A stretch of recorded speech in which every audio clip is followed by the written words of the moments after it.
Welcome to Eco 103, Study Session 9, International Trade and Balance of Payment in Nigeria. Introduction. Every country in the world depends on the global economy for inflows of human and financial capital, technology, imports of goods for production, for consumption, and as a market for its output and investment. Learning outcomes. When you have studied this session, you should be able to 1. Analyze international trade and balance of payment issues as it affects Nigeria. 2. Outline the development of international trade. 3.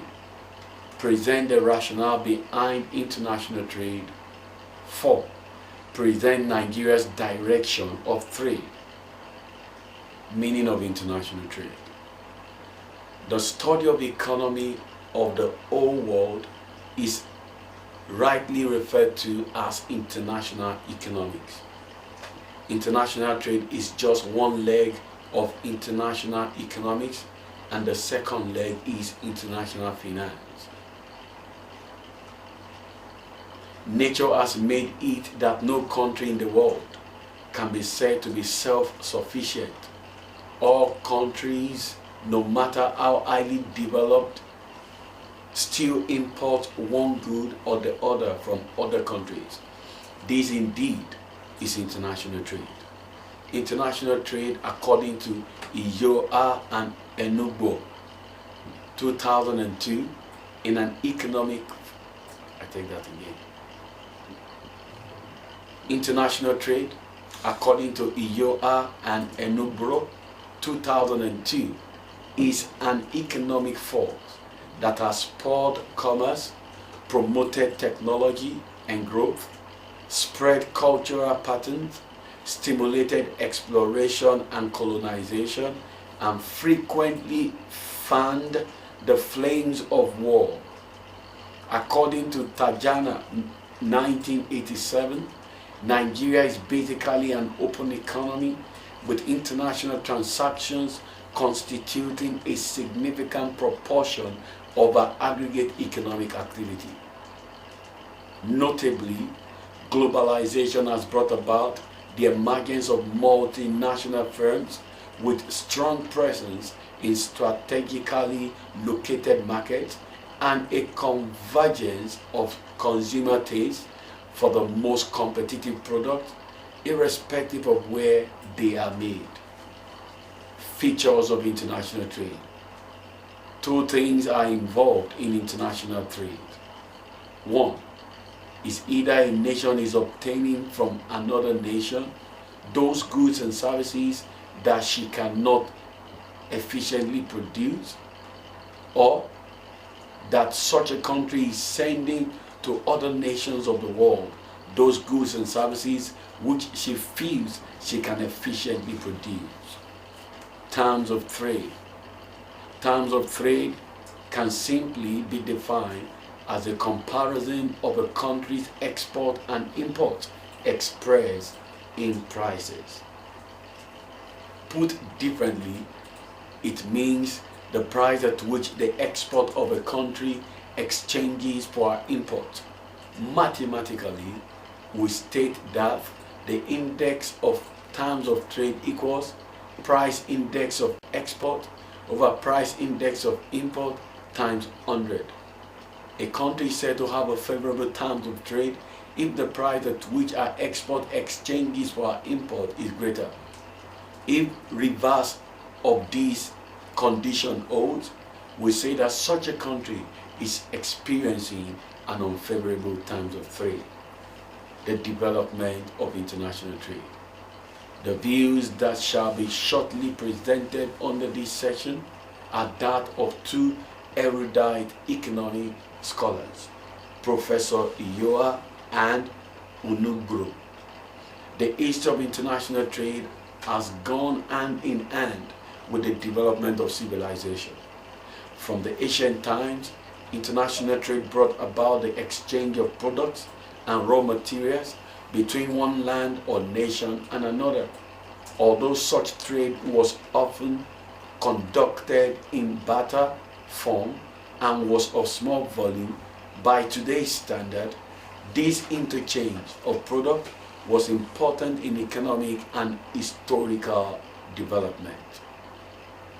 International trade in its early beginnings was necessary not just because it provided one society with products such as cowries from West Africa to other areas. International trade also formed the basis for cultural interchange, thus trading not only on product but also in lifestyle, customer, and technology. In addition, international trade prompted the development of monetary system, of record keeping and accounting, and of an entire vocation of commerce. In fact, international trade aided in public displeasure towards usury. One can state that the economic and political development of the entire Western world was spurred on and enhanced by international trade. Another distinct contribution of international trade was the strong promotion given to field of exploration, map making, and ship construction technology. Early international trade routes ranged over vast expanses, thus requiring advances in transportation to make possible further search for new products and markets. Let us not forget, of course, that such a desire for new trade routes, products, and markets was the driving force that launched a full-scale exploration leading to the discovery of the New World. Columbus set out, as you can recall, not to settle in a new nation, but to discover a new trade route to the Orient. The interest upon his return to Europe centered not on his account of forest and soil, but on the new products available, such as tobacco, corn, cowries, etc. As international trade progressed and technology developed, these explorations were to turn up another area of foreign trade, still important today. This was the import of raw materials by a nation and the re-export of finished and manufactured products. As a result, not only were living standards advanced, but national incomes were also increased. Rationale behind international trade. The following reasons justify the need for countries to trade among themselves. International trade makes it possible for a country to get those goods and services that she cannot produce. Human and natural resources are unevenly distributed among countries. Through trade among nations, natural resources found in one country can be used in other countries of the world. International trade brings out specialization and healthy competition among countries of the world. It encourages countries to specialize in the production of those goods and services in which they have the greatest cost advantage over others.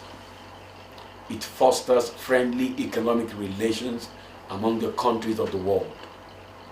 Government generates huge amount of revenue taxes levied on imported goods. Nigeria's direction of trade. According to Fajano 1987, one of the main features of Nigeria's international trade is the predominance of developed industrial economies as customers of our export and suppliers of our import. This predominance is hardly surprising in view of the complementaries of Nigeria's economy with those of the industrial countries. The developed countries import much of Nigeria's primary products, whereas Nigeria imports the manufactured consumer and capital goods which form the main product of export of these countries. Trade policy and development. The needs document agrees that Nigeria is a coastal African country with the potential to become a gateway to much of West Africa and Central Africa. Much of this potential has not been realized because of a number of constraints, which are: 1. The high cost of doing business in Nigeria, which has constrained investment and production. 2. Weak infrastructure. 3. Sometimes poorly implemented incentives, especially fiscal and tariff regimes. 4. Massive smuggling, counterfeiting, and dumping of products. 5. Lack of standardization required for products to compete internationally. 6. Unfavorable international trade rules. Another constraint has been Nigeria's trade stand. Although significant improvements have occurred in trade policy since the late 1980s, policy is still unpredictable, especially in the application of tariffs and exemption, transaction costs at ports, custom clearance procedures, and the use of import bans. Nigeria's balance of payment. For Ajayi and Ojo 2006, the term balance of payment can be defined as a systemic record of all economic transactions between the resident of the reporting country and the rest of the world during a given period of time. They went further to maintain that the major reason for keeping such a record is to inform government authorities of the position of the country in the international trading market, so that appropriate monetary and fiscal actions can be taken when the balance of payment calls for such actions. The balance of payment in the country is said to be at surplus if the total receipt received from such a country's export of goods and services exceed the payment she makes on goods and services she imports from other countries. When the reverse occurs, we say that the balance of payment is in deficit.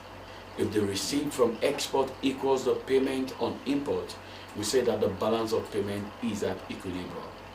However, Ajayi and Ojo are of the opinion that balance of payment since the 5th edition of the IMF and Balance of Payment Manual 1993 can be divided into two: current account, which we call transaction in goods and services, income and other current transfers, and the capital and financial account, which we call capital transfer account.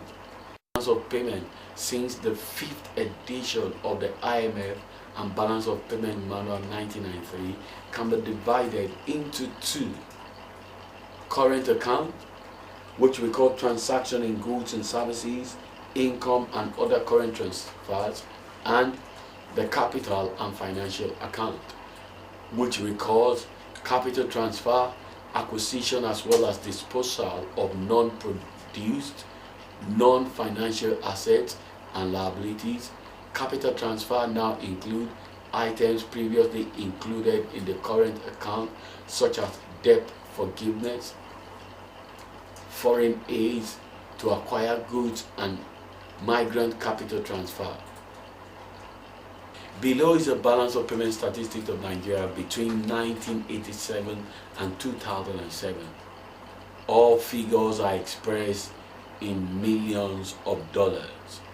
Balance of payment: 1987, export of goods and services 7,757, import of goods and services 6,689, resource balance 1,058, net income negative 2,770, current account balance negative 1,727, financing items net 1,649, charges in net reserve 78.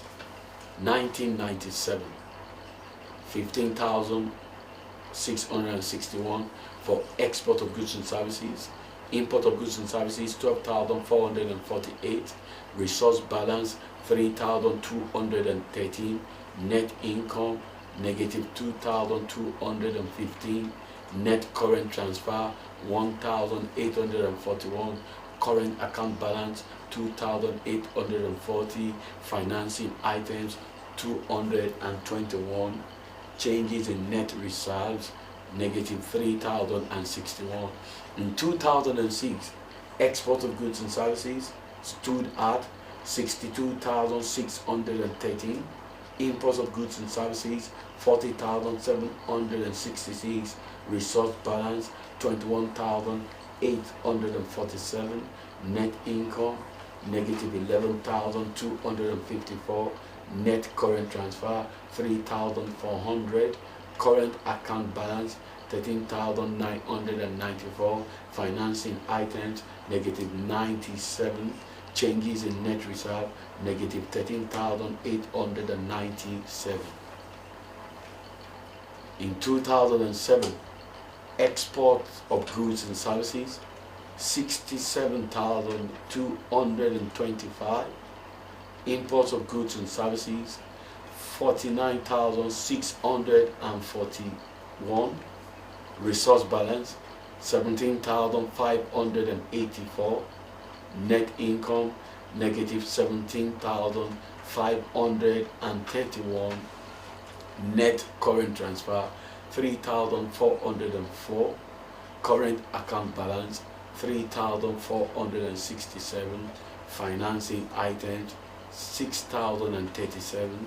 Changes in net reserve negative 9,503. Study session summary. In this study session, we explore the origin of international trade, rationale for international trade, and the trade direction of Nigeria. Finally, we examine trade policy and development in Nigeria. This is the end of study session 9. Thanks for listening.